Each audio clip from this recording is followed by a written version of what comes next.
आप देख रहे हैं इंडिया टाउन न्यूज भारत की बात। नमस्कार, जय जोहार। आप देख रहे हैं इंडिया टाउन न्यूज़ भारत की बात और मैं हूं आपके साथ सुधीर मिश्रा। स्वागत है आपका हमारे खास बुलेटिन राजधानी सरकारधानी में, जहां हम आपको छत्तीसगढ़ की महत्वपूर्ण खबरों से रूबरू कराएंगे। तो चलिए बुलेटिन की शुरुआत करते हैं, लेकिन उससे पहले एक नज़र आज की हेडलाइंस पर।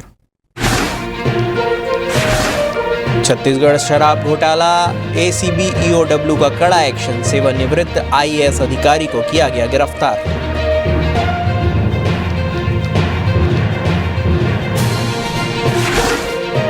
नगरीय प्रशासन विभाग में बड़ा फेरबदल, एक साथ 267 अधिकारियों और कर्मचारियों का तबादला, आदेश हुआ जारी।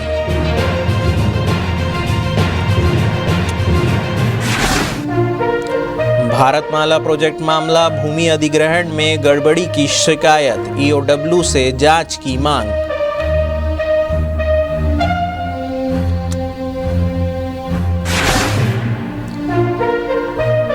नक्सलियों से गरियाबंद एसपी की अपील, आत्मसमर्पण के लिए पत्रकारों के जरिए भी करे संपर्क, 9 महीने में 27 ने किया आत्मसमर्पण। अशोक चक्र के अपमान पर भड़के अमित चिमनानी, कांग्रेस विधायक को बताया अक्षम्य अपराधी, भाजपा की मांग हो कार्रवाई। भाजपा ने पोस्ट किया वीडियो, कहा पैसे देकर रैली में भीड़ बुला रही है कांग्रेस, डिप्टी सीएम बोले जनता का अपमान कर रही है कांग्रेस।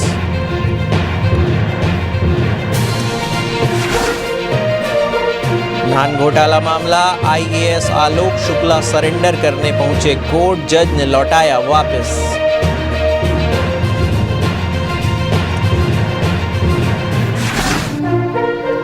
सीजीपीएससी घोटाला मामला, पूर्व परीक्षा नियंत्रक समेत 2 को हिरासत में लिया, अब तक 7 लोगों की हो गई है गिरफ्तारी।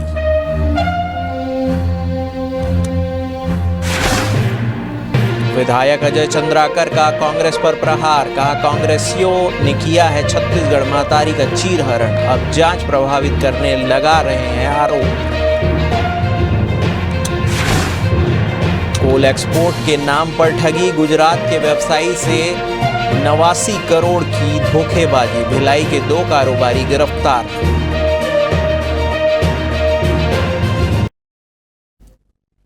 तो चलिए खबरों की शुरुआत करते हैं राजधानी रायपुर से। छत्तीसगढ़ में भ्रष्टाचार निरोधक ब्यूरो, आर्थिक अपराध अन्वेषण शाखा एसीबी यानी ईओडब्ल्यू ने कथित शराब घोटाले में एक सेवानिवृत्त आईएएस अधिकारी को गिरफ्तार किया है। अधिकारियों ने बताया है कि एसीबी ईओडब्ल्यू ने राज्य आबकारी विभाग के पूर्व आयुक्त निरंजन दास को कथित घोटाले को संचालित करने वाले सिंडिकेट की सहायता करने में उनकी कथित भूमिका के लिए गिरफ्तार किया गया है।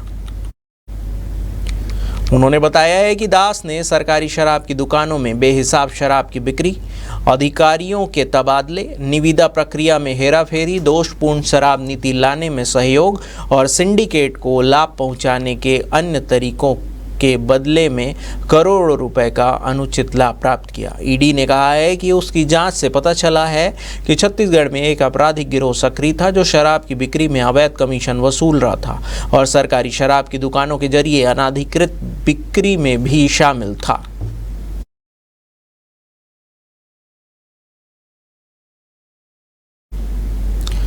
नगरीय प्रशासन विभाग में बड़ा फेरबदल हुआ है, एक साथ 267 अधिकारियों और कर्मचारियों को इधर से उधर किया गया है।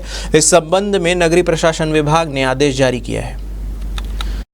तो बता दें कि जारी आदेश में भृत्य, सफाई कर्मचारी से लेकर कार्यपालन अभियंता यानी कि ईई तक शामिल है। विभाग ने ट्रांसफर ऑर्डर की 3 अलग अलग लिस्ट जारी की है। साथ ही निलंबित 6 अधिकारियों को बहाल करने का भी आदेश जारी किया गया है।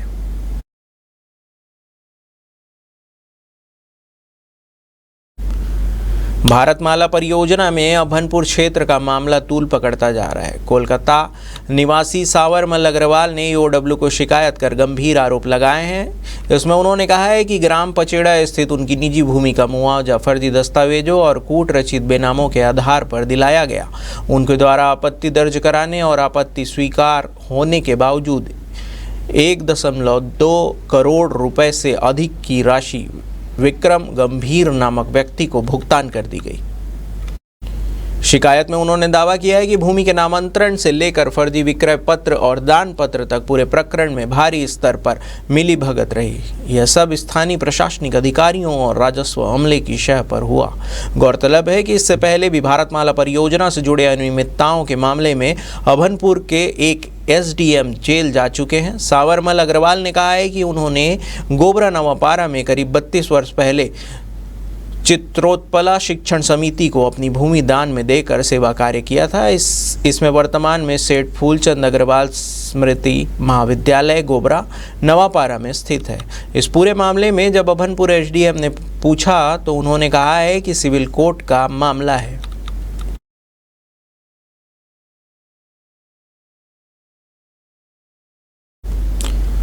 गरियाबंद एसपी निखिल राखेजा ने नक्सलियों से आत्मसमर्पण की अपील करते हुए एक नया मार्ग सुझाया है।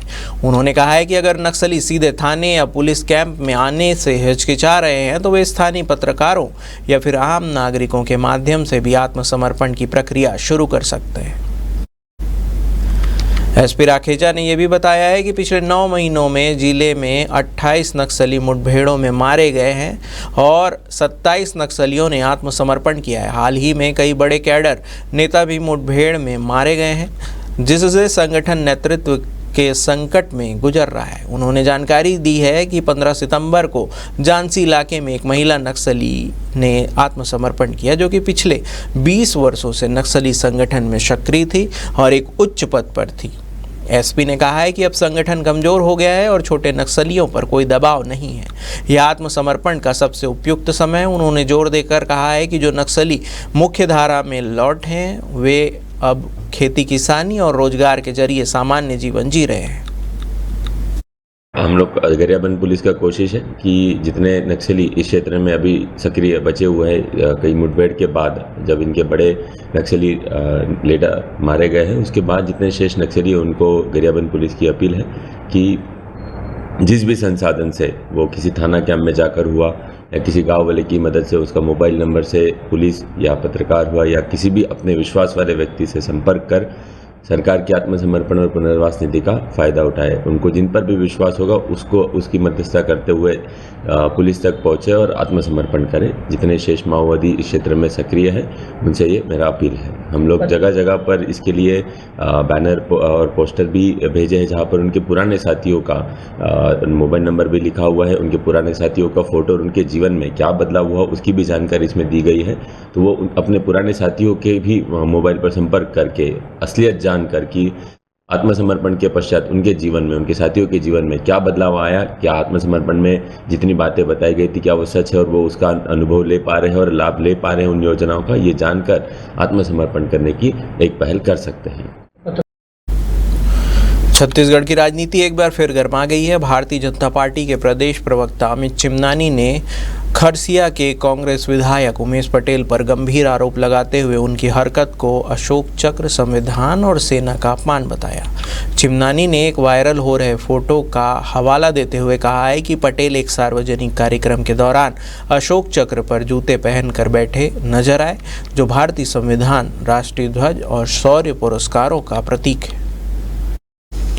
इसके अलावा चिमनानी ने कांग्रेस के वरिष्ठ नेता सचिन पायलट और सांसद दीपक बैज पर भी निशाना साधा और कहा है कि यह शर्मनाक दृश्य उनके सामने हुआ, लेकिन उन्होंने ना तो कोई आपत्ति जताई और ना ही विरोध किया, बल्कि सेल्फी खिंचवाने में व्यस्त रहे। इतना ही नहीं, चिमनानी ने कांग्रेस पर रैली में भ्रष्टाचार का भी आरोप लगाया है। उन्होंने कहा कि कांग्रेसियों ने महिलाओं को रैली में लाने के लिए 200 रुपये देने का वादा किया था, लेकिन मौके पर उन्हें सिर्फ 100 रुपये थमाए गए। इसका एक वीडियो भी सोशल मीडिया पर जमकर वायरल हो रहा है। इससे रैली में शामिल महिलाओं में गहरा आक्रोश देखने को मिला। बीजेपी प्रवक्ता ने अंत में यह मांग की है कि इस घटना की जांच हो और दोषियों पर कानूनी कार्रवाई की जाए, ताकि भविष्य में कोई भी जनप्रतिनिधि राष्ट्रीय प्रतीकों का अपमान करने का दुस्साहस न कर सके। कांग्रेस ने अपनी तथाकथित रैली और प्रदर्शन में 200 रुपये बोलकर प्रदेश की महिलाओं को बुलाया और दिए उन्हें केवल 100 रुपये। कांग्रेस ने इसमें भी भ्रष्टाचार कर दिया। इसको लेकर के महिलाओं ने काफी आक्रोश भी व्यक्त किया है। दूसरी तरफ जिस अशोक चक्र को हमारे सेना के जवानों को वीरता पुरस्कार के रूप में दिया जाता है और उसका सम्मान पूरा देश, हर नागरिक करता है। उसे कांग्रेस ने अपने प्रदर्शन पर अपने पैरों पर अपने जूते की नोक पर रखा है, जो कि संविधान के खिलाफ है। ये देश का अपमान है, सेना का अपमान है, जवानों का अपमान है। कुल मिला के कांग्रेस का ये फर्जी आंदोलन एक तरफ लोगों के लिए भी दुख का विषय बना हुआ है, दूसरी तरफ ये देश का अपमान भी कर रहा है। वक्त हो चुका है एक छोटे से ब्रेक का। बने रहिए इंडिया टाउन न्यूज के साथ। अगर आपके बालों में दम हो तो ना बदलता मौसम, ना मोबाइल रेडिएशन और प्रदूषण कुछ भी उन्हें नुकसान नहीं पहुंचा सकता है। Rukhsana shine herbal hair oil दे आपके स्कैल्प को वो गहराई वाला पोषण जो केमिकल शैम्पू और कंडीशनर कभी नहीं दे सकते। 100% शुद्ध जड़ी बूटियां हर स्ट्रेंथ को दे ताकत, शाइन और नई लाइफ। आजकल के मोबाइल रेडिएशन और हवा में घुले जहरीले कण आपके बालों को साइलेंटली डैमेज कर रहे हैं, मगर रोजाना सिर्फ 5 मिनट में जेंटल मसाज बनाए बालों को इतना मजबूत कि ना झड़े, ना टूटे और ना थके। Because you are hair deserve true healing. Rukhsana herbal beauty product Amazon, Meesho और फ्लिपकार्ट में भी उपलब्ध। ब्रेक के बाद आपका स्वागत है।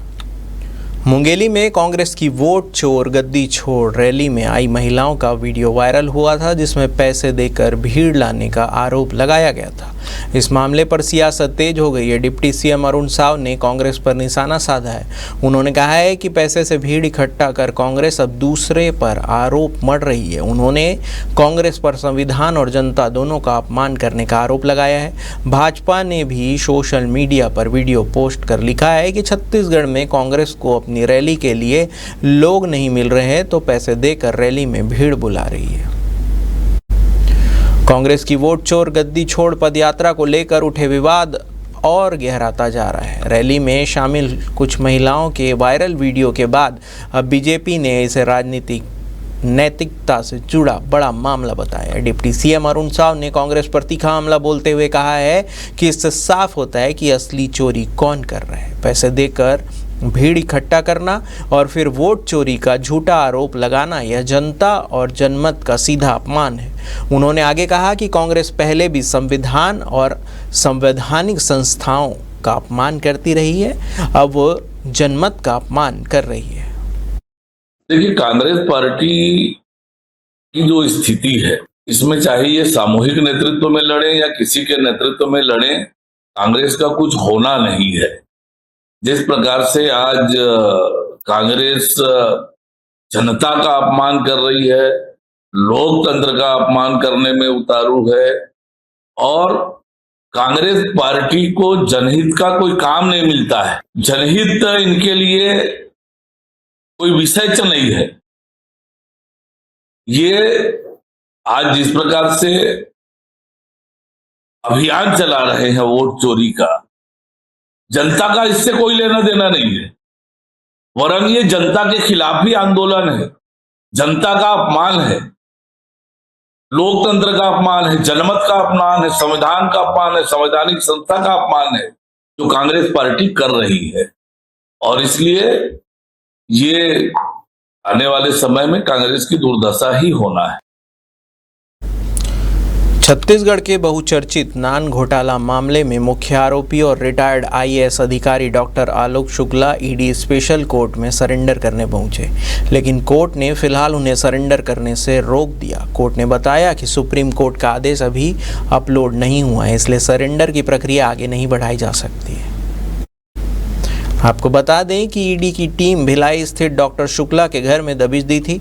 सूत्रों के अनुसार छानबीन पूरी होने के बाद ईडी उन्हें गिरफ्तार कर कोर्ट में पेश कर सकती है। इसी गिरफ्तारी से बचने के लिए doctor Shukla ED special court में सरेंडर करने पहुंचे थे। डॉक्टर शुक्ला ने वकील फैजल रिजवी को बताया कि सुप्रीम कोर्ट के आदेश के आने के बाद ही सरेंडर किया जा सकता है।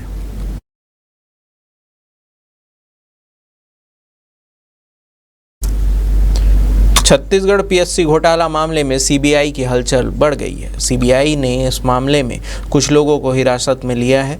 कार्रवाई में सीबीआई ने लोक सेवा आयोग की परीक्षा नियंत्रक रही आरती वासनिक और पीएससी के सचिव रहे पूर्व आईएएस जीवनलाल ध्रुव के बेटे सुमित ध्रुव को हिरासत में लिया है। इससे पहले सीबीआई ने आरती वासनिक को हिरासत में लिया था, लेकिन तब पूछताछ के बाद छोड़ दिया गया था।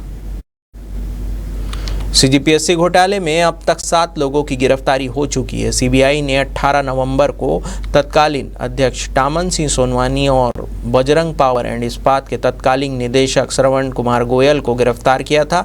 इसके बाद 10 जनवरी को 5 और आरोपियों को गिरफ्तार किया गया, जिनमें नितेश सोनवानी, ललित गणवीर शामिल है। इसके अतिरिक्त 12 जनवरी को शशांक गोयल और भूमिका कटियार और साहिल सोनवानी को गिरफ्तार किया गया था।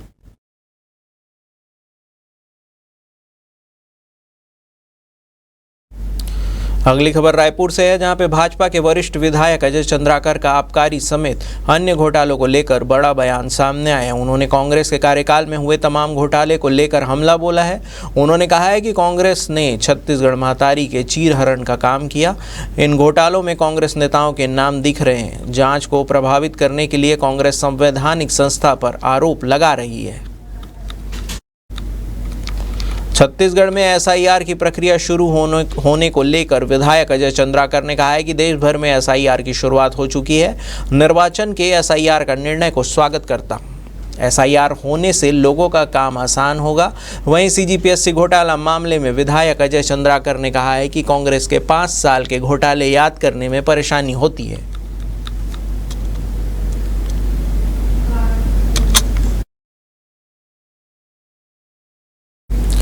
गुजरात के गांधीधाम निवासी व्यवसायी से 89 करोड़ रुपए की धोखाधड़ी करने वाले भिलाई के 2 कोयला व्यापारियों को गुजरात पुलिस ने दुर्ग जिले के कुरुद से गिरफ्तार किया है। गिरफ्तार आरोपियों में संजय अग्रवाल और सचिन अग्रवाल शामिल हैं। वहीं 2 अन्य आरोपी संदीप अग्रवाल और राखी अग्रवाल अभी भी फरार चल रहे हैं।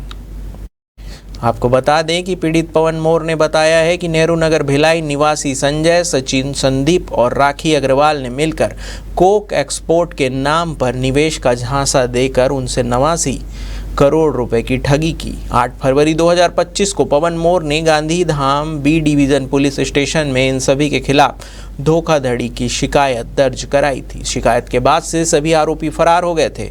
गुजरात पुलिस लंबे समय से इनकी तलाश कर रही है। 17 सितंबर को गुजरात पुलिस की टीम कुरुद पहुंची और एक भाजपा नेता के रिश्तेदार के घर पर छापामार की, जहां दोनों आरोपी लंबे समय से छिपे हुए थे। पवन मोर ने आरोप लगाया है कि राजनीतिक संरक्षण के कारण इनकी गिरफ्तारी में देरी हुई। इसके अलावा आरोपियों पर गुजरात के साथ साथ अहमदाबाद, मुंबई और कोलकाता में लगभग 200 करोड़ रुपए की धोखाधड़ी करने का भी आरोप लगा है।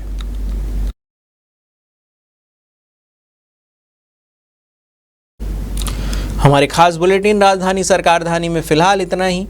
देश प्रदेश की तमाम खबरों से अपडेट रहने के लिए बने रहिए इंडिया टाउन न्यूज़ के साथ। नमस्कार। आप देख रहे हैं इंडिया टाउन न्यूज़, भारत की बात।